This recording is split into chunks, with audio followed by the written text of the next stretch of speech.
promoting resources that people can use that they don't have to pay for. So, what the people thought of our little experiment. They did like the ease of moving between those tools and having that one entryway portal, and they did like the quality of the tools and the resources. So overall, it was pretty well received. We did have a problem with the system response. So again, there's a lot of, you can be very imaginative and creative, but if the technology is not supporting it, so a lot of things are very slow. We used a, what do you call it? A thin client situation. And actually, when we first opened, it kept crashing, which was a nightmare. And it was because we had a graphic that was really spectacular. And it was the screensaver. The screensaver was using too much resource on the thin client. But in the library world, we're being sold this technology. And they're saying, you should use the thin client, it's the most efficient way to serve up this content.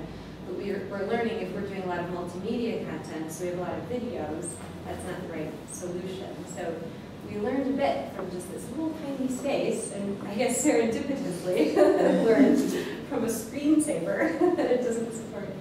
Or you have to be careful about how it's set up so it does.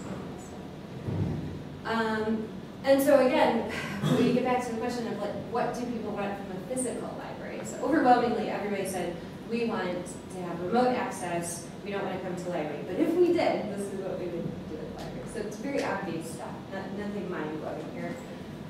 They want more space to work with their paper documents. And so it goes back to what you were saying earlier about the stacks of books, and that's exactly how we work at the British Library. And then a quiet reading only area as well. So people wanted quiet, it turns out. And free Wi-Fi, that's huge. And PC Workstation we were pretty surprised about, but we think that people wanted to have access to workstations because they're not really allowed to bring their own laptops into the reading rooms, and we think that would change if they were allowed to. Obviously, we want to bring their own stuff. Choice of screen size didn't seem, people didn't care too much, although they liked the two-screen layout, they didn't care too much about what the screens they were. And permission is required, copy, collaborative area to work with colleagues. And we were very surprised that that seemed, they didn't really want a collaborative area to work with colleagues in the reading room in front of other people, but people really wanted their own space, like their own meeting room. And we thought, well, oh, everybody's going to want to know what other people are researching and then collaborate with them. But no, they want to go with their one little group and be in a quiet area. Oh, sorry, we're not doing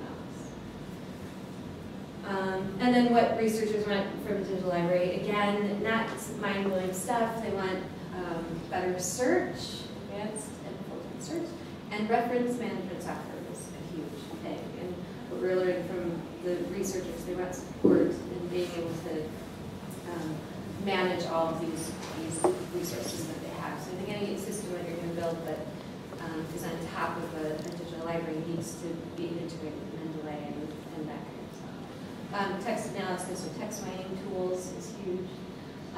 Visualizing complex data, semantic web, and audio search capabilities. So a lot of this stuff, it wasn't too mind-blowing, but it did give us a sense of what we're dealing with. So when the people were surveyed that had gone in there, it was very interesting to us that we were serving up things to them, tools and resources that they had never seen before. And that 10% said that they were using them right now because they just saw it. 40% said they might do so in the future, which we consider that to be a huge win, but also a big responsibility. So if we're going to build this interface in the reading rooms, we need to do, does that mean that we need to keep refreshing those things with new tools? Because especially if you're using things, Twitter, that could go away tomorrow, or Blogger, how do we keep up with that? How do we manage the tools that we're putting in people's view? And then, again, yeah, nearly 45% of visitors were over 45, and nearly 25% were over 55. So I think people have a very big perception that digital research is scary and that old people don't want to engage, but actually they definitely do. And they're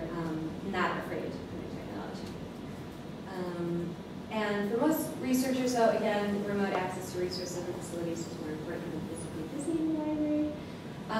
And again, they express the need to synchronize the files across hardware platforms, that's a given.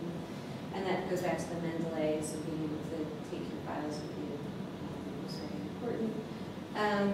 And then an interesting thing that came out of this too was that there was a fear that digitizing the resources would lead us to lock away the hard copies. So we saw a balance between people wanting access to more digital, and they want us to be digitizing our manuscripts and all that, but they're also afraid that the more that we do that, then we're going to not let them have access to the physical items. So we learned a lot, but I don't think that we have gotten the answers that we're looking for. There's still work to be done and research to be had. We are working on our digital library system. We're trying to get our catalogs in order. We are digitizing manuscripts. But I think in the physical space, we don't have the answer yet. We don't know what that interface is going to look like and how you can match up the physical and the digital so that it's seamless, you know, both at home and if you're in the reading room. So that's why I was very excited to come to this workshop, because hopefully there will be some ideas.